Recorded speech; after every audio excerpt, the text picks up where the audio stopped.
ಜೈ ಗುರುದೇವ್, ಹರೇ ಶ್ರೀಕೃಷ್ಣ. ನಮಸ್ಕಾರ ವೀಕ್ಷಕರೇ. ಈ ಒಂದು ವಿಡಿಯೋದಲ್ಲಿ ನಾವುಗಳು ಬಂಧನವನ್ನು ತೆಗೆಯುವ ಒಂದು ಶಾಬರ ಮಂತ್ರವನ್ನು ತಿಳಿಸ್ಕೊಡ್ತೀನಿ. ಹಾಗೆ ಬಂಧನವನ್ನು ಹಾಕುವಂತಹ ಒಂದು ಶಾಬರ ಮಂತ್ರವನ್ನು ತಿಳಿಸಿಕೊಡುತ್ತೇನೆ. ನೋಡಿ, ಈ ಬಂಧನ ತೆಗೆಯುವ ಮತ್ತು ಬಂಧನ ಹಾಕುವ ಈ ಶಾಬರ ಮಂತ್ರ ಬಂದ್ಬಿಟ್ಟು ಆಂಜನೇಯ ಸ್ವಾಮಿಯ ಒಂದು ಶಾಬರ ಮಂತ್ರ. ತುಂಬ ಪವರ್ಫುಲ್ ಆಗಿರ್ತಕ್ಕಂತಹ ಒಂದು ಮಂತ್ರ ಇದು. ಆ್ಯಕ್ಚುಲಿ ಇದನ್ನು ನೀವು ಫಸ್ಟು ಸಿದ್ಧಿ ಸಾಧನೆ ಮಾಡಲೇಬೇಕು. ಇದನ್ನು ನೋಡಿ, ಈ ಒಂದು ನೀವು ಎಲ್ಲ ಪೂಜೆ ಪುನಸ್ಕಾರಗಳನ್ನು ಮಾಡೋದಕ್ಕಿಂತ ಮುಂಚೆ, ಜಪ ತಪ ವ್ರತಗಳನ್ನು ಮಾಡೋದಕ್ಕಿಂತ ಮುಂಚೆ ಈ ಒಂದು ಬಂಧನ ತೆಗೆಯುವ ಮಂತ್ರವನ್ನು ನೀವು ಕಡ್ಡಾಯವಾಗಿ ಸಿದ್ಧಿ ಮಾಡಿಕೊಳ್ಳಲೇಬೇಕು.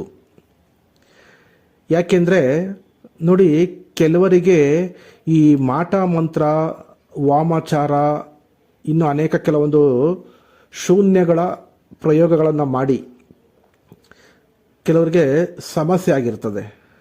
ನೋಡಿ, ಕೆಲವರಿಗೆ ಈ ಮಾಟ ಮಂತ್ರ ಪ್ರಯೋಗ ಆಗಿರ್ತದೆ, ವಾಮಾಚಾರದ ಪ್ರಯೋಗ ಆಗಿರ್ತದೆ, ಹಾಗೆ ಕೆಲವೊಂದು ಭೂತ ಪ್ರೇತಗಳ ಒಂದು ಪ್ರಯೋಗ ಆಗಿರ್ತದೆ.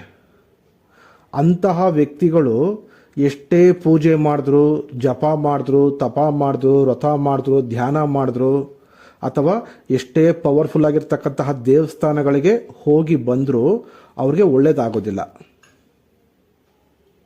ಯಾಕೆ ಅಂದರೆ ನೋಡಿ, ಕೆಲವರು ಹೇಳ್ತಾರೆ, ನಾನು ಅಷ್ಟು ಪೂಜೆ ಮಾಡಿದೆ, ಇಷ್ಟು ಪೂಜೆ ಮಾಡಿದೆ, ಅಷ್ಟು ದೇವ್ರನ್ನ ನಂಬಿದೆ, ಇಷ್ಟು ಜಪ ಮಾಡಿದೆ, ಇಷ್ಟು ವ್ರತ ಇದ್ದೆ, ಉಪವಾಸ ಇದ್ದೆ, ಹಾಗೆ ದಾನ ಮಾಡಿದೆ, ಎಲ್ಲ ರೀತಿಯ ಒಂದು ಪರಿಹಾರಗಳನ್ನು ನಾನು ಮಾಡಿದ್ರೂ ಸಹ ನನಗೆ ಫಲ ಸಿಗ್ತಾ ಇಲ್ಲ, ಒಳ್ಳೆ ರಿಸಲ್ಟ್ ಸಿಗ್ತಾ ಇಲ್ಲ, ನಾನು ಏಳಿಗೆ ಆಗ್ತಾ ಇಲ್ಲ, ನಾನು ಉದ್ಧಾರ ಆಗ್ತಾ ಇಲ್ಲ ಅಂತ ಹೇಳ್ತಾರೆ.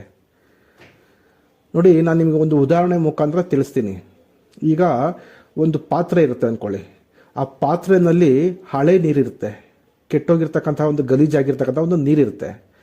ಆ ನೀರಿರ್ತಕ್ಕಂತಹ ಗಲೀಜು ನೀರಿರ್ತಕ್ಕಂತಹ ಪಾತ್ರೆಗೆ ನೀವು ಹೊಸ ನೀರನ್ನು, ಶುದ್ಧವಾಗಿರ್ತಕ್ಕಂತಹ ನೀರನ್ನು ಮತ್ತೆ ಅದೇ ಪಾತ್ರೆಗೆ ಹಾಕಿದ್ರೆ ಏನಾಗುತ್ತೆ? ಆ ನೀರು ಆ ಹಳೆ ನೀರು ಜೊತೆನೆ ಮತ್ತೆ ಮಿಕ್ಸ್ ಆಗಿ ಆ ಶುದ್ಧವಾಗಿರ್ತಕ್ಕಂತಹ ನೀರು ಸಹ ಕೆಟ್ಟೋಗುತ್ತೆ.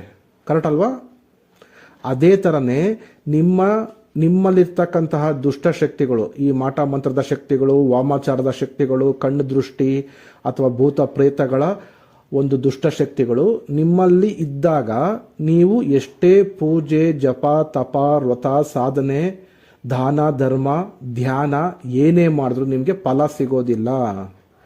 ಫಸ್ಟು ನೀವು ನಿಮ್ಮೊಳಗೆ ಇರ್ತಕ್ಕಂತಹ ಈ ದುಷ್ಟಶಕ್ತಿಗಳನ್ನು, ಈ ನೆಗೆಟಿವ್ ಎನರ್ಜಿಯನ್ನು ನೀವು ಫಸ್ಟು ತೆಗೆದು ಹೊರಗಡೆ ಹಾಕಬೇಕು. ನಿಮ್ಮನ್ನು ನೀವು ಶುದ್ಧಿಗೊಳಿಸ್ಕೊಳ್ಬೇಕು, ಕ್ಲೆನ್ಸಿಂಗ್ ಮಾಡ್ಕೊಳ್ಬೇಕು. ಆಗ ನೀವು ಶುದ್ಧವಾಗ್ತೀರಾ, ನೀವು ಪವಿತ್ರ ಆಗ್ತೀರಾ. ಆನಂತರ ನೀವು ಪೂಜೆ ಪುನಸ್ಕಾರಗಳನ್ನು, ಜಪ ತಪ ವ್ರತ ಧ್ಯಾನ ಇತ್ಯಾದಿಗಳನ್ನು ಮಾಡಿದವಾಗ ಆಗ ಅದು ನಿಮಗೆ ಪಾಸಿಟಿವ್ ಎನರ್ಜಿ ಬಂದು ನಿಮ್ಮ ದೇಹದಲ್ಲಿ ಸೇರಿಕೊಳ್ಳುತ್ತೆ. ನೀವು ಅವಾಗ ಸ್ಟ್ರಾಂಗ್ ಆಗ್ತೀರಾ. ಅವಾಗ ನಿಮ್ಮ ಎಲ್ಲ ಕೆಲಸ ಕಾರ್ಯಗಳು ಶುಭವಾಗುತ್ತೆ, ಒಳ್ಳೆಯದಾಗುತ್ತೆ, ನಿಮಗೆ ಏಳಿಗೆ ಆಗುತ್ತೆ, ನೀವು ಉದ್ಧಾರ ಆಗ್ತೀರಾ. ಅರ್ಥ ಆಯ್ತಲ್ಲ? ನೋಡಿ, ಕೆಲವ್ರಿಗೆ ಇನ್ನೂ ಕನ್ಫ್ಯೂಸ್ ಆಗಿರಬೇಕು. ನೋಡಿ, ಈ ಶಕ್ತಿಗಳ ಟ್ರಾನ್ಸ್ಫಾರ್ಮೇಷನ್ ಅಂತ ಹೇಳ್ತಾರೆ. ನೋಡಿ, ಈ ಶಕ್ತಿಗಳ ಒಂದು ಬದಲಾವಣೆ ಆಗ್ತಾ ಇರ್ತದೆ. ಈ ಪ್ರಕೃತಿಯಲ್ಲಿ ಪ್ರತಿಯೊಂದು ಶಕ್ತಿಗಳು, ಅಂದರೆ ಅದು ದುಷ್ಟ ಶಕ್ತಿ ಆಗಿರ್ಬೋದು ಅಥವಾ ಒಳ್ಳೆ ಶಕ್ತಿ ಆಗಿರ್ಬೋದು, ನೆಗೆಟಿವ್ ಎನರ್ಜಿ ಆಗಿರ್ಬೋದು ಅಥವಾ ಪಾಸಿಟಿವ್ ಎನರ್ಜಿ ಆಗಿರಬಹುದು, ಈ ಶಕ್ತಿಗಳ ಒಂದು ಬದಲಾವಣೆ, ಟ್ರಾನ್ಸ್ಫಾರ್ಮೇಷನ್ ಅಂತ ಹೇಳ್ತಾರೆ, ಆ ರೀತಿ ಆಗ್ತಾ ಇರ್ತದೆ. ಅಂದರೆ ಇಲ್ಲಿ ಒಬ್ರಿಗಿದ್ದದ್ದು ಇನ್ನೊಬ್ರಿಗೆ ಟ್ರಾನ್ಸ್ಫರ್ ಆಗುತ್ತೆ, ಇನ್ನೊಬ್ಬರಿಂದ ಇನ್ನೊಬ್ರಿಗೆ ಹೋಗ್ತದೆ. ಒಂದು ಕಡೆ ಇದ್ದಂತಹ ಶಕ್ತಿ ಇನ್ನೊಂದು ಕಡೆ ಟ್ರಾನ್ಸ್ಫರ್ ಆಗುತ್ತೆ, ಅಲ್ಲಿದ್ದಂಥ ಶಕ್ತಿ ಅದು ಬೇರೆ ಕಡೆ ಟ್ರಾನ್ಸ್ಫರ್ ಆಗುತ್ತೆ. ಈ ರೀತಿ ಶಕ್ತಿಗಳ ಒಂದು ಟ್ರಾನ್ಸ್ಫಾರ್ಮೇಷನ್ ಆಗ್ತಾ ಇರುತ್ತೆ. ಹಾಗಾಗಿ ನಾವು ನಮ್ಮ ದೇಹದಲ್ಲಿ ಇರ್ತಕ್ಕಂತಹ ಈ ದುಷ್ಟಶಕ್ತಿ, ನೆಗೆಟಿವ್ ಎನರ್ಜಿ ಎಲ್ಲವನ್ನು ನಾವು ತೆಗೆದುಹಾಕಿದಾಗ ನಮಗೆ ಪಾಸಿಟಿವ್ ಎನರ್ಜಿ ಆಟೋಮೆಟಿಕ್ ಆಗಿ ಆಕರ್ಷಣೆ ಆಗುತ್ತೆ. ಇವೆಲ್ಲವೂ ನಡೀತಕ್ಕಂಥದ್ದು ನೀವು ರಾತ್ರಿಯ ವೇಳೆ ಮಲಗಿರುವಾಗ, ನಿದ್ರೆಗೆ ಒಳಪಟ್ಟಾಗ, ನೀವು ದೀರ್ಘವಾದ ನಿದ್ರೆಗೆ ಹೋದಾಗ ಕೆಲವೊಂದು ದುಷ್ಟಶಕ್ತಿಗಳು ಬಂದು ನಿಮ್ಮಲ್ಲಿ ಸ್ಟೋರೇಜ್ ಆಗಿರ್ತಕ್ಕಂತಹ ಅಂದರೆ ನಿಮ್ಮ ಸೂಕ್ಷ್ಮ ಶರೀರದಲ್ಲಿ ಇರ್ತಕ್ಕಂತಹ, ಉದಾಹರಣೆಗೆ ನೀವು ಏನೋ ಒಂದು ಜಪ, ಒಂದು ಸಾಧನೆ ಮಾಡ್ತಾ ಇರ್ತೀರ, ಒಂದು ಮಂತ್ರವನ್ನು ಜಪ ಮಾಡ್ತಾ ಇರ್ತೀರ ಅಂತ ಇಟ್ಕೊಳ್ಳಿ. ನೀವು ಪ್ರತಿದಿನ 1000 ಮಂತ್ರ ಜಪ ಮಾಡ್ತಿದ್ದೀರ ಅಂತ ಇಟ್ಕೊಳ್ಳಿ. ಮಂತ್ರ ಜಪ ಮಾಡಿದವಾಗ ನಿಮಗೆ ಪಾಸಿಟಿವ್ ಎನರ್ಜಿ ಬರಬೇಕು, ಕ್ರಿಯೇಟ್ ಆಗಬೇಕು, ಉತ್ಪತ್ತಿ ಆಗಬೇಕು. ಉತ್ಪತ್ತಿ ಆಯಿತು, ಪಾಸಿಟಿವ್ ಎನರ್ಜಿ ನಿಮ್ಮ ಸೂಕ್ಷ್ಮ ಶರೀರದಲ್ಲಿ ಶೇಖರಣೆ ಆಯಿತು, ಅಂದರೆ ಸ್ಟೋರೇಜ್ ಆಯಿತು. ಆದರೆ ಈ ದುಷ್ಟಶಕ್ತಿಗಳು ಏನು ಮಾಡ್ತದೆ, ಕಾಯ್ಕೊಂಡಿರುತ್ತೆ. ನೀವು ದೀರ್ಘವಾದ ನಿದ್ರೆಗೆ ಒಳಪಟ್ಟಾಗ ಬಂದು ನಿಮ್ಮ ಸೂಕ್ಷ್ಮ ಶರೀರದಲ್ಲಿ ಇರ್ತಕ್ಕಂತಹ ಎಲ್ಲ ರೀತಿಯ ಒಂದು ಪಾಸಿಟಿವ್ ಎನರ್ಜಿಯನ್ನು, ಅಂದರೆ ಆ ಮಂತ್ರಶಕ್ತಿ ಆಗಿರಬಹುದು, ಅಥವಾ ಧ್ಯಾನ ಶಕ್ತಿ ಆಗಿರಬಹುದು, ಅಥವಾ ಬೇರೆ ಇನ್ಯಾವುದೇ ರೀತಿಯ ಒಂದು ದೈವ ಶಕ್ತಿ ಇರಬಹುದು, ಎಲ್ಲವನ್ನ ಹೀರ್ಕೊಂಡು ಆ ದುಷ್ಟಶಕ್ತಿಗಳ ಶಕ್ತಿಯನ್ನು ನಿಮಗೆ ಬಿಟ್ಟು ಹೋಗ್ಬಿಡ್ತದೆ. ಅರ್ಥ ಆಯ್ತಲ್ಲ? ನಿಮ್ಮಲ್ಲಿ ಇರ್ತಕ್ಕಂಥ ಪಾಸಿಟಿವ್ ಎನರ್ಜಿನ ಹೀರ್ಕೊಂಡು ಆ ದುಷ್ಟಶಕ್ತಿಗಳು ಅಥವಾ ಆ ಪ್ರೇತಾತ್ಮಗಳಲ್ಲಿ ಇರ್ತಕ್ಕಂಥ ನೆಗೆಟಿವ್ ಎನರ್ಜಿನ ನಿಮ್ಮ ದೇಹದಲ್ಲಿ, ನಿಮ್ಮ ಸೂಕ್ಷ್ಮ ಶರೀರದಲ್ಲಿ ಬಿಟ್ಟು ಹೋಗ್ಬಿಡ್ತದೆ. ಹಾಗಾಗಿನೇ ಎಷ್ಟೋ ಜನಕ್ಕೆ ಕೆಟ್ಟ ಕನಸುಗಳು ಬರೋದು, ಹಾಗೆ ಬೆಳಿಗ್ಗೆ ಎದ್ದ ತಕ್ಷಣ, ರಾತ್ರಿ ಚೆನ್ನಾಗಿರ್ತಾರೆ, ಬೆಳಗ್ಗೆ ಎದ್ದ ತಕ್ಷಣ ಮೈಕೈ ನೋವು, ಸುಸ್ತು, ಭಯ, ಒಂದು ರೀತಿಯ ಭಯ, ಆಮೇಲೆ ಒಂಥರ ಮಂಪ್ರು ಮೈಕೈ ಎಲ್ಲ ತುಂಬ ನೋವಾಗೋದು, ಆಮೇಲೆ ತಲೆನೇ ಓಡೋದಿಲ್ಲ, ಅಂದರೆ ಮೈಂಡು ಏನು ಓಡೋದಿಲ್ಲ, ಫುಲ್ಲು ಬ್ಲ್ಯಾಂಕ್ ಆಗಿರ್ತದೆ ಮೈಂಡು, ಮೈಯೆಲ್ಲ ಒಂದು ರೀತಿ ವೈಬ್ರೇಷನ್ ಆಗ್ತಾ ಇರ್ತದೆ ಕೆಲವರಿಗೆ. ಈ ರೀತಿ ಎಲ್ಲ ಒಂದು ಆಗೋದು ಏನಕ್ಕಂದರೆ ಆವತ್ತಿನ ರಾತ್ರಿ ದುಷ್ಟಶಕ್ತಿಗಳು ಬಂದು, ಕೆಲವೊಂದು ಪ್ರೇತಾತ್ಮಗಳು ಬಂದು ನಿಮ್ಮಲ್ಲಿರ್ತಕ್ಕಂತಹ ನಿಮ್ಮ ಶಕ್ತಿಯನ್ನು ಹೀರ್ಕೊಂಡು ಹೋಗಿರುತ್ತೆ. ಅವುಗಳ ಒಂದು ದುಷ್ಟಶಕ್ತಿಯನ್ನು ನಿಮ್ಮ ದೇಹದಲ್ಲಿ ಬಿಟ್ಟು ಹೋಗಿರ್ತದೆ. ಇವೆಲ್ಲ ನಡೀತಕ್ಕಂಥದ್ದು ಸೂಕ್ಷ್ಮ ಶರೀರದಲ್ಲಿ. ಇದು ನಮಗೆ ಕಣ್ಣಿಗೆ ಕಾಣೋದಿಲ್ಲ, ಇವೆಲ್ಲ ನಮಗೆ ಅನುಭವ ಆಗುತ್ತೆ. ಒಂದು, ನೀವು ಸಾಧನೆ ಮಾಡೋಕೆ ಹೋದವಾಗ, ನೀವು ಪೂಜೆ ಮಾಡೋಕೆ ಹೋದವಾಗ, ಅಥವಾ ನೀವು ಒಂದು ಒಳ್ಳೆ ಪವರ್ಫುಲ್ ದೇವಸ್ಥಾನಕ್ಕೆ ಹೋಗ್ಬೇಕಂದ್ರೆ ಫಸ್ಟ್ ಡಿಸ್ಟರ್ಬ್ ಮಾಡುತ್ತೆ, ತೊಂದರೆ ಕೊಡುತ್ತೆ. ನೀವು ಹೋಗಬಾರ್ದು ಅಲ್ಲಿಗೆ, ಅಥವಾ ನೀವು ಈ ಸಾಧನೆಯನ್ನು ಮಾಡಬಾರ್ದು, ಅಥವಾ ಈ ಮಂತ್ರವನ್ನು ನೀವು ಜಪ ಮಾಡಬಾರ್ದು, ಏನಾದರೂ ಒಂದು ತೊಂದರೆ ಕೊಡುತ್ತೆ. ಜಗಳಗಳಾಗೋದು, ಅಥವಾ ಹೆಣ್ಮಕ್ಳು ಆ ಸಾಧನೆ ಮಾಡ್ತಕ್ಕಂತಹ ಒಂದು ಸಮಯದಲ್ಲಿ ಡೇಟ್ ಆಗಿಬಿಡ್ತಾರೆ. ಇನ್ನು ಕೆಲವರು ಸುಮ್ಮನೆ ಜಗಳಗಳು ಸ್ಟಾರ್ಟ್ ಆಗುತ್ತೆ, ಅಥವಾ ಸಣ್ಣ ಪುಟ್ಟ ಆಕ್ಸಿಡೆಂಟ್ಗಳಾಗುತ್ತೆ, ಅಥವಾ ಏನಾದರೂ ಒಂದು ಸಣ್ಣ ಕಾಯಿಲೆಗಳು ಬಂದುಬಿಡುತ್ತೆ. ಈ ರೀತಿ ಏನಾದರೂ ಒಂದು ಸಮಸ್ಯೆಯಾಗಿ ನೀವು ಮಾಡ್ತಕ್ಕಂತಹ ಸಾಧನೆಯನ್ನು ತಡೆ ಮಾಡುತ್ತೆ ಈ ದುಷ್ಟಶಕ್ತಿಗಳು. ನೀವು ಇವೆಲ್ಲವನ್ನ ಜಯಿಸಿ ನೀವು ಸಾಧನೆಯನ್ನು ಮಾಡಿ, ಮಂತ್ರವನ್ನು ಜಪ ಮಾಡಿ, ವ್ರತವನ್ನು ಮಾಡಿ, ನೀವು ಅವತ್ತಿನ ದಿನ ಮಲ್ಕೊಂಡಾಗ, ನಿದ್ರೆಗೆ ಒಳಪಟ್ಟಾಗ ಅಲ್ಲಿ ಬಂದು ಅಟ್ಯಾಕ್ ಮಾಡುತ್ತೆ ಈ ದುಷ್ಟಶಕ್ತಿಗಳು. ಹಾಗಾಗಿ ಗುರುವಿನ ಒಂದು ಸಾನ್ನಿಧ್ಯ ತುಂಬ ಮುಖ್ಯ. ಯಾಕಂದರೆ ಗುರು ನಿಮ್ಮನ್ನು ಕಾಪಾಡ್ತಾನೆ. ಇಂತಹ ಒಂದು ಸಮಯಗಳಲ್ಲಿ ನಿಮಗೆ ಒಳ್ಳೆ ಗುರು ಇರ್ತಾರೆ, ಪವರ್ಫುಲ್ ಆಗಿರ್ತಕ್ಕಂಥ ಒಂದು ಒಳ್ಳೆ ಗುರು ಇದ್ದರೆ ಅವರು ನಿಮ್ಮನ್ನು ಕಾಪಾಡ್ತಾರೆ, ನಿಮ್ಮ ಸಾಧನೆಗೆ ಒಂದು ಸಹಾಯ ಮಾಡಿ ನಿಮಗೆ ಒಂದು ರಕ್ಷಣೆ ಮಾಡ್ತಾರೆ. ಹಾಗಾಗಿ ವೀಕ್ಷಕರೇ, ನಿಮ್ಗೆ ಈ ರೀತಿ ಏನಾದರೂ ಒಂದು ಸಮಸ್ಯೆ ಬಂಧನ ಆಗಿದ್ರೆ, ಅಂದರೆ ನೀವು ಕುಳಿತುಕೊಳ್ಳತಕ್ಕಂತಹ ಆಸನ ಬಂಧನವಾಗಿರ್ತದೆ, ನೀವು ಪೂಜೆ ಮಾಡ್ತಕ್ಕಂಥ ಕೊಠಡಿ, ರೂಮು, ಆ ಪೂಜಾ ಒಂದು ಸ್ಥಾನ, ಆ ಪೂಜಾ ಕೊಠಡಿ ಸಹ ಬಂಧನವಾಗಿರ್ತದೆ. ಕೆಲವು ಕಡೆ ನಿಮ್ಮ ಇಷ್ಟ ದೇವರುಗಳು ಬಂಧನವಾಗಿರ್ತಾರೆ, ನಿಮ್ಮ ಕುಲದೇವರು ಬಂಧನವಾಗಿರ್ತಾರೆ. ಈ ಮಾಟ ಮಂತ್ರ ಶಕ್ತಿಯಿಂದ, ದುಷ್ಟಶಕ್ತಿಗಳಿಂದ ನಿಮ್ಮ ಪೂರ್ವಿಕರಿಗೆ ಇರ್ತಕ್ಕಂಥ ಶತ್ರುಗಳು ಈ ರೀತಿ ಬಂಧನ ಮಾಡಿರ್ತಾರೆ. ಅದು ಹಾಗೇ ಕಂಟಿನ್ಯೂ ಆಗ್ತಾ ಬರ್ತಾ ಇರ್ತದೆ. ಜಪ ಮಾಡ್ತಕ್ಕಂಥ ಮಂತ್ರಶಕ್ತಿ, ನೀವು ಮಾಡ್ತಕ್ಕಂಥ ಧ್ಯಾನ ಶಕ್ತಿ, ನಿಮ್ಮಲ್ಲಿರ್ತಕ್ಕಂಥ ದೈವ ಶಕ್ತಿ, ನಿಮ್ಮ ಪೂಜಾ ಕೊಠಡಿ, ಅಥವಾ ನೀವು ಕುಳಿತುಕೊಳ್ತಕ್ಕಂಥ ಆಸನ, ನೀವು ಜಪ ಮಾಡ್ತಕ್ಕಂಥ ಮಾಲೆ ಅಥವಾ ಸಾಮಗ್ರಿಗಳು, ಅಥವಾ ನಿಮ್ಮ ಕುಲದೇವರು, ನಿಮ್ಮ ಇಷ್ಟ ದೇವರು, ಇವರೆಲ್ಲರನ್ನೂ ಸಹ ಬಂಧನವಾಗಿದ್ದರೆ, ಆಗ ನೀವು ನಾನು ಇಲ್ಲಿ ಕೊಡ್ತಾ ಇರ್ತಕ್ಕಂತಹ ಈ ಆಂಜನೇಯ ಸ್ವಾಮಿಯ ಬಂಧನ ಮಂತ್ರವನ್ನು ಜಪ ಮಾಡಿ ಸಿದ್ಧಿ ಮಾಡಿಕೊಂಡ್ರೆ, ನಿಮಗಿರ್ತಕ್ಕಂತಹ ಈ ವ್ರತ, ಜಪ, ತಪ ಇರ್ತಕ್ಕಂತಹ ಅಡೆತಡೆಗಳನ್ನು ನಿವಾರಣೆ ಮಾಡ್ತಕ್ಕಂಥ ಇದು ಒಂದು ಆಂಜನೇಯನ ಪವರ್ಫುಲ್ ಮಂತ್ರ, ಇದು ಶಾಬರ ಮಂತ್ರ. ಹಾಗಾಗಿ ಇದನ್ನು ಮಾಡಿ, ನಿಮಗೆ ತುಂಬ ಒಳ್ಳೆಯದಾಗುತ್ತೆ. ಇದನ್ನು ಮಾಡಿ ಆನಂತರ ನೀವು ಸಾಧನೆಗಳನ್ನು ಮಾಡಿ, ಬೇಗ ನಿಮಗೆ ರಿಸಲ್ಟ್ ಸಿಗುತ್ತೆ. ಈ ಒಂದು ಸಾಧನೆಗೆ ಇರ್ತಕ್ಕಂತಹ ನೀತಿ ನಿಯಮಗಳು ಮತ್ತು ಸಾಮಗ್ರಿಗಳ ಬಗ್ಗೆ ತಿಳಿಸ್ಕೊಡ್ತೀನಿ, ತಿಳ್ಕೊಳ್ಳಿ. ನೋಡಿ, ಇದಕ್ಕೆ ದಿಕ್ಕು ಬಂದ್ಬಿಟ್ಟು ನಾನು ಇಲ್ಲಿ 2 ಮಂತ್ರವನ್ನು ಕೊಡ್ತೀನಿ. ಒಂದು ಬಂಧನ ಮಾಡ್ತಕ್ಕಂಥ ಮಂತ್ರ, ಮತ್ತು ಇನ್ನೊಂದು ಬಂಧನ ತೆಗೆಯುವಂತಹ ಮಂತ್ರ. ಇಲ್ಲಿ ದೀಪದ ಎಣ್ಣೆ ಬಂದ್ಬಿಟ್ಟು ಸಾಸಿವೆ ಎಣ್ಣೆ ಅಥವಾ ಎಳ್ಳೆಣ್ಣೆನ ನೀವು ಬಳಸಬೇಕಾಗತ್ತೆ. ಸಾಸಿವೆ ಎಣ್ಣೆ ಅಥವಾ ಎಳ್ಳೆಣ್ಣೆ, ದೀಪದ ಎಣ್ಣೆ. ಪ್ರಾರಂಭ ಮಾಡ್ತಕ್ಕಂಥ ದಿನ ಬಂದ್ಬಿಟ್ಟು ಶನಿವಾರ ಅಥವಾ ಮಂಗಳವಾರ ಅಥವಾ ಅಮಾವಾಸ್ಯೆ ಪೌರ್ಣಮಿ ದಿನಗಳಲ್ಲಿ ನೀವು ಪ್ರಾರಂಭ ಮಾಡಬಹುದು ಈ ಒಂದು ಸಾಧನೆಯನ್ನು.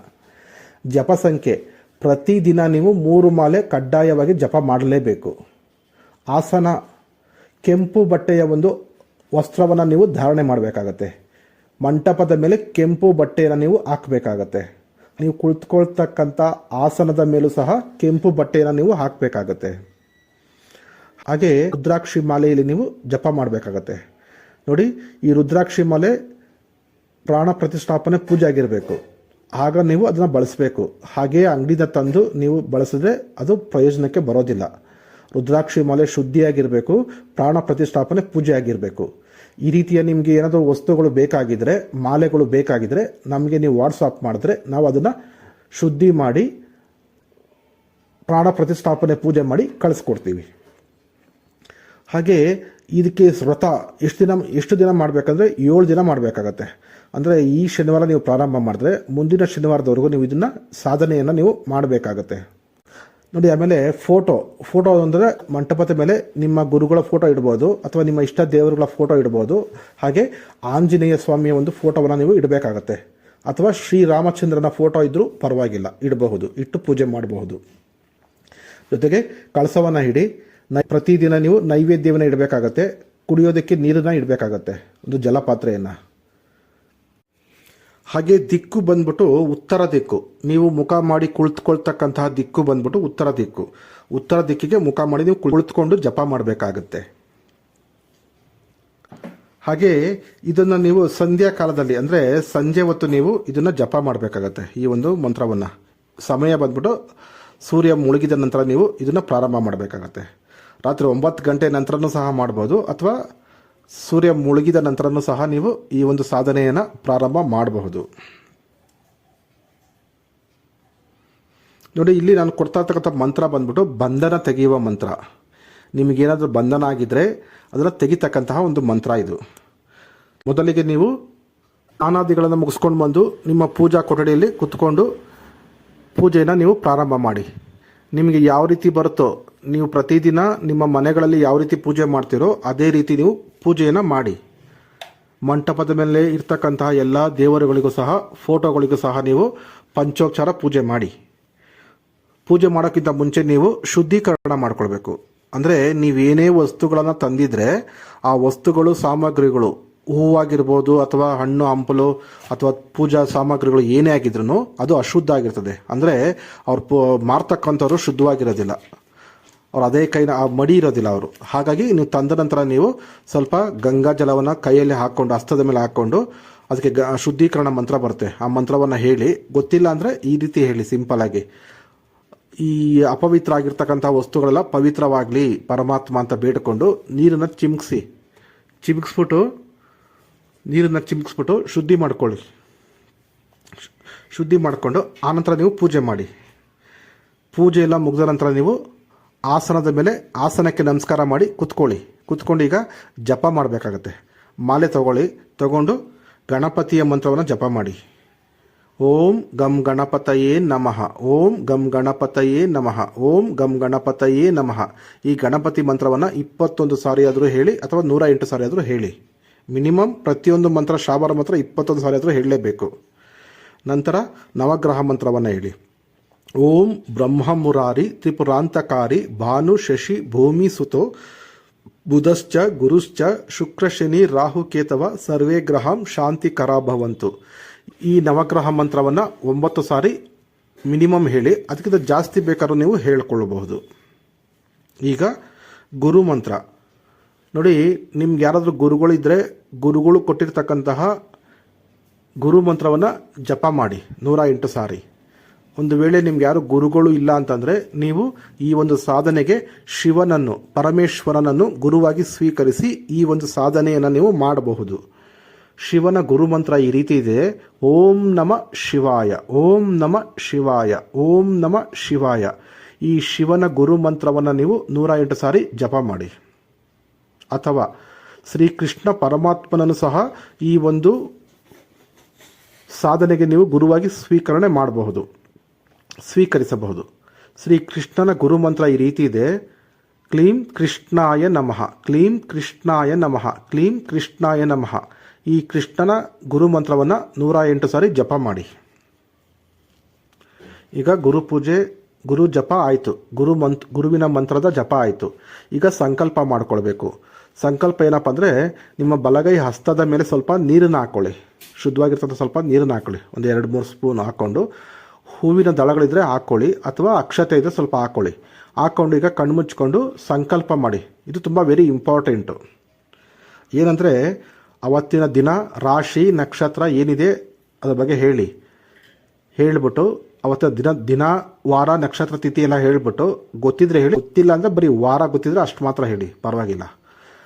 ಹೇಳಿಬಿಟ್ಟು ನಿಮ್ಮ ಹೆಸರು, ಇಂಥವರ ಮಗನಾದಂತಹ ನಾನು ಅಥವಾ ಇಂಥವರ ಮಗಳಾದಂತಹ ನಾನು, ಇಷ್ಟು ವಯಸ್ಸಿನ ನಾನು, ಇಂತಹ ನಕ್ಷತ್ರ, ಇಂತಹ ರಾಶಿ, ಇಂತಹ ವ್ಯಕ್ತಿಯಾದಂತಹ ನಾನು ಇವತ್ತಿನ ದಿನ ಸಂಕಲ್ಪ ಮಾಡ್ತಾ ಇದ್ದೀನಿ. ಪರಮಾತ್ಮ ಮಾತಾ ಏನಪ್ಪ ಸಂಕಲ್ಪ ಅಂತಂದರೆ, ನನಗೆ ಈ ಜನ್ಮದಲ್ಲಾಗಲಿ ಅಥವಾ ಹಿಂದಿನ ಜನ್ಮದಲ್ಲಾಗಲಿ ಈ ಮಾಟ ಮಂತ್ರಗಳ ಶಕ್ತಿಯಿಂದ, ದುಷ್ಟಗ್ರಹದ ಶಕ್ತಿಗಳಿಂದ, ಭೂತ ಪ್ರೇತಗಳ ದುಷ್ಟ ಶಕ್ತಿಯಿಂದ ನನಗೆ ಬಂಧನವಾಗಿದ್ದರೆ, ಅಥವಾ ನಮ್ಮ ಮನೆ ಬಂಧನವಾಗಿದ್ದರೆ, ನಮ್ಮ ಪೂಜಾ ಪುನಸ್ಕಾರಗಳು ಬಂಧನವಾಗಿದ್ದರೆ, ನಾವು ಮಾಡ್ತಕ್ಕಂತಹ ಎಲ್ಲ ಒಳ್ಳೆಯ ಕೆಲಸಗಳಿಗೆ ಬಂಧನವಾಗಿದ್ದರೆ, ಆ ಬಂಧನಗಳೆಲ್ಲ ನಮ್ಮನ್ನು ಬಿಟ್ಟು ಹೋಗಲಿ, ನಾನು ನಮ್ಮ ಕುಟುಂಬ ಬಂಧನ ಮುಕ್ತವಾಗಲಿ ಅಂತಂದ್ಬಿಟ್ಟು ಈ ಒಂದು ಆಂಜನೇಯ ಸ್ವಾಮಿಯ ಒಂದು ಶಾಬರ ಮಂತ್ರವನ್ನು ಜಪ ಮಾಡ್ತಾಯಿದ್ದೀನಿ.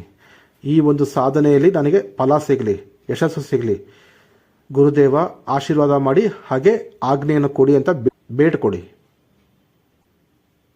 ಎಲ್ಲ ರೀತಿಯ ಬಂಧನಗಳು ಮುಕ್ತವಾಗಲಿ, ಎಲ್ಲ ರೀತಿಯ ಕೆಟ್ಟ ಶಕ್ತಿ ಬಂಧನಗಳಿಂದ ನಾನು ಮುಕ್ತನಾಗಲಿ ಅಂತ ಬೇಡ್ಕೊಂಡು, ಹಸ್ತದಲ್ಲಿರ್ತಕ್ಕಂತಹ ನೀರನ್ನು ಅಲ್ಲೇ ಪಕ್ಕದಲ್ಲಿ ಭೂಮಿ ಮೇಲೆ ಬಿಟ್ಬಿಟ್ಟು ಕೈ ಸ್ವಲ್ಪ ನೀರಾಗಿ ತೊಳ್ಕೊಳ್ಳಿ, ಕೈ ಒರೆಸ್ಕೊಂಡು ಮತ್ತೆ ಮಾಲೆ ಎತ್ಕೊಂಡು ಮತ್ತೆ ಜಪ ಸ್ಟಾರ್ಟ್ ಮಾಡಿ, ಮಂತ್ರ ಜಪ ಸ್ಟಾರ್ಟ್ ಮಾಡಿ.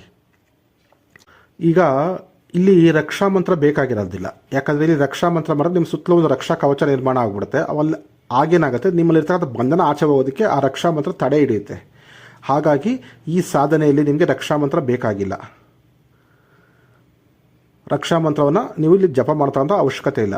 ಇಲ್ಲಿ ಏನು ಮಾಡಬೇಕಂದ್ರೆ, ನೀವು ಜೈ ಶ್ರೀರಾಮ್, ರಾಮ್ ರಾಮ್ ರಾಮ್ ಅಂತಕ್ಕಂತಹ ರಾಮನ ಮಂತ್ರವನ್ನು ನೀವು 108 ಸಾರಿ ಜಪ ಮಾಡಿ.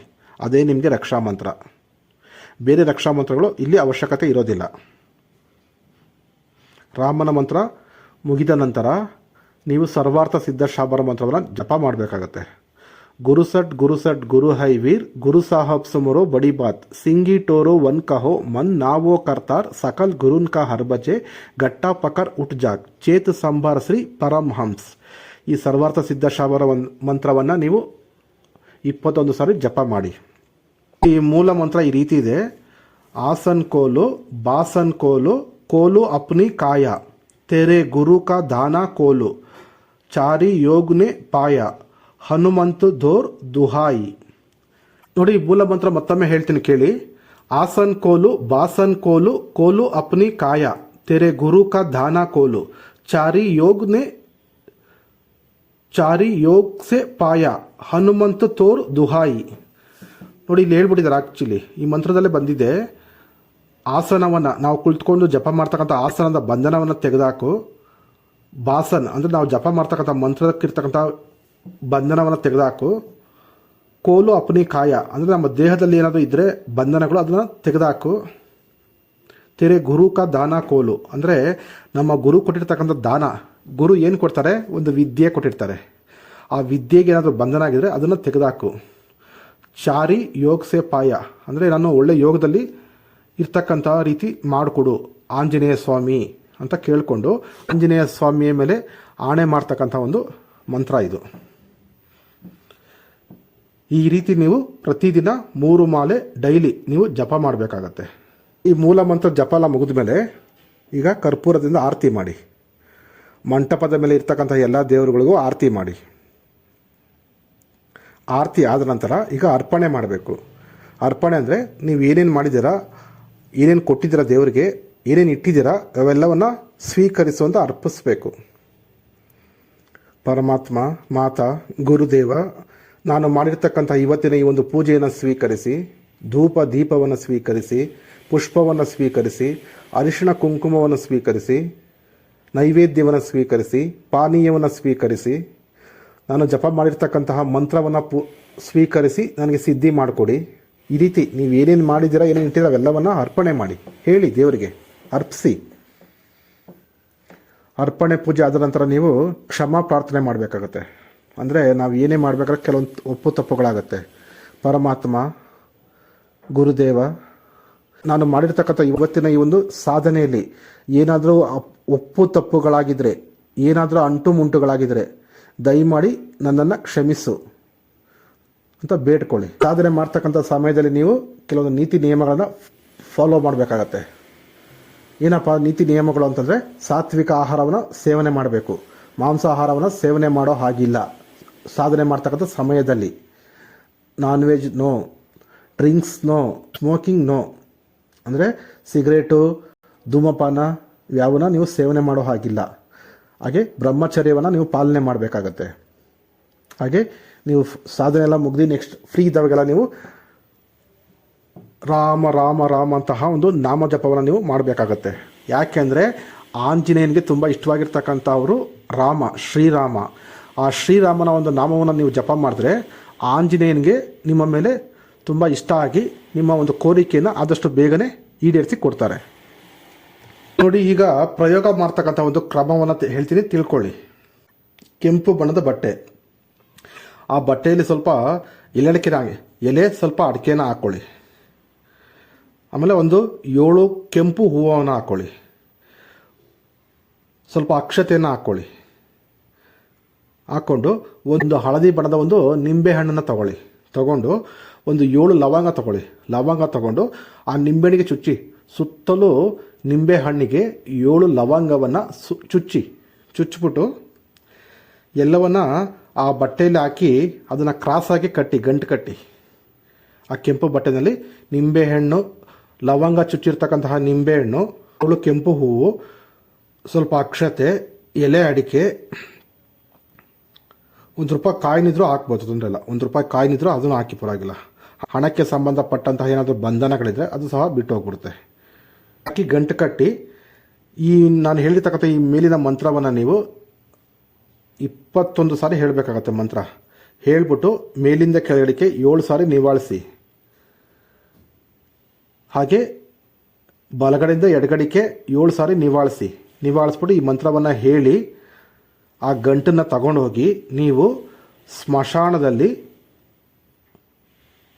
ಅಥವಾ 4 ದಾರಿ ಕೂಡಿರ್ತಕ್ಕಂತಹ ಜಾಗದಲ್ಲಿ ಅಥವಾ ನಿರ್ಜನ ಪ್ರದೇಶದಲ್ಲಿ ಹೋಗಿ ಎಲ್ಲಿ ನೀವು ಇದನ್ನು ಊತಿಡ್ಬೇಕಂತೀರೋ ಅಲ್ಲಿ ನೀವು ನಿಮ್ಮ ಬಲಗೈನ ತೋರು ಬೆರಳಿನಿಂದ ನೀವೇನು ಮಾಡಿ ಒಂದು ಇಂಟನ್ನು ಹಾಕಿ, ಆ ಭೂಮಿ ಮೇಲೆ ಏನು ಮಾಡಬೇಕು, ಒಂದು ಇಂಟು ಬರಿಬೇಕು. ಅಂದರೆ ಒಂದು ಪ್ಲಸ್ ಅಥವಾ ಇಂಟು ಅದನ್ನು ಬರಿಬೇಕಾಗತ್ತೆ. ಬಲಗೈ ಬೆರಳಿನಿಂದ ಭೂಮಿ ಮೇಲೆ ಬರಿಬೇಕು. ನೀವು ಅದನ್ನು ಒಂದು ರೀತಿಯ ಪ್ಲಸ್ನ ಬರಿಬೇಕು. ನೀವು ಪ್ಲಸ್ ಅಥವಾ ಇಂಟು ಬರೆದ್ಬಿಟ್ಟು ಅಲ್ಲಿ ಇಟ್ಟು ಒಂದು ಬಾಟಲಲ್ಲಿ ಸ್ವಲ್ಪ ನೀರನ್ನು ತಗೊಂಡೋಗ್ಬಿಟ್ಟು ಆ ಬಾಟಲಲ್ಲಿ ಇರ್ತಕ್ಕಂಥ ನೀರನ್ನು ಆ ಗೀರ್ ಮೇಲೆ ಹಾಕಿ. ನೀವು ಬರೆದಿರ್ತಕ್ಕಂಥ ಗೆರೆ ಇದೆಯಲ್ಲ, ಆ ಗೆರೆ ಪ್ಲಸ್ ಗೆರೆ ಬರೆದಿರ್ತೀರ, ಆ ಪ್ಲಸ್ ಗೆರೆ ಮೇಲೆ ಈ ನೀರನ್ನು ಹಾಕಿ, ಆ ನೀರಿನಲ್ಲೂ ಸಹ ಪ್ಲಸ್ಸನ್ನು ಬರೀರಿ. ಹಾಕ್ಬಿಟ್ಟು ಮಂತ್ರ ಹೇಳ್ತಾ ಇರಬೇಕು. ನೀವು ಇವೆಲ್ಲ ಮಾಡ್ತಕ್ಕಂಥ ಸಮಯದಲ್ಲಿ ಈ ಬಂಧನ ತೆಗೆಯುವ ಒಂದು ಮಂತ್ರವನ್ನು ನೀವು ಜಪ ಮಾಡ್ತಾ ಇರಬೇಕು. ಹಾಗೆ ನೆಕ್ಸ್ಟ್ ನೀವೇನು ಮಾಡಬೇಕಂದ್ರೆ ಆ ಗಂಟನ್ನು ಅಲ್ಲಿ ಇಟ್ಬಿಡಿ. ಭೂಮಿ ಮೇಲೆ ನೀವು ಪ್ಲಸ್ ಮಾರ್ಕ್ನ ಬಲಗೈ ಬೆರಳಿನಿಂದ ತೋರು ಬೆರಳಿನಿಂದ ಬರೆದ್ರಿ. ಆ ಗಂಟನ್ನು ಅಲ್ಲಿ ಇಟ್ಬಿಟ್ಟು ಆನಂತರ ಸ್ವಲ್ಪ ನೀರನ್ನು ತಗೊಂಡು ಆ ಸುತ್ತಲೂ ನೀವು ಅದನ್ನು ಬಂಧನ ಹಾಕ್ಬಿಡಿ. ಅದಕ್ಕೆ ಅಂದರೆ ನೀರನ್ನು ಕೈ ಮೇಲೆ ಸ್ವಲ್ಪ ನೀರನ್ನು ತಗೊಂಡು ಆ ಗಂಟು ಸುತ್ತಲೂ ಸ್ವಲ್ಪ ನೀರನ್ನು ಹಾಕ್ಬಿಟ್ಟು ನೀವು ಹಿಂದೆ ತಿರುಗಿ ನೋಡ್ದೇನೆ ಮಂತ್ರ ಜಪ ಮಾಡ್ತಾ ಬಂದುಬಿಡಿ. ವಾಪಸ್ ಮನೆಗೆ ಬಂದು ಕೈ ಕಾಲು ತೊಳ್ಕೊಂಡು ಮನೆ ಒಳಗಡೆ ಹೋಗಿ. ಇಷ್ಟು ಪ್ರಯೋಗವನ್ನು ನೀವು ಮಾಡಿ. ಇದು ನೀವು ಪ್ರತಿ ಶನಿವಾರ ನೀವು ಅಥವಾ ಪ್ರತಿ ಅಮಾವಾಸ್ಯೆ ಪೌರ್ಣಮಿಗಳಲ್ಲಿ ನೀವು ಮಾಡ್ತಾ ಇದ್ರೆ ತುಂಬ ಒಳ್ಳೆಯದು.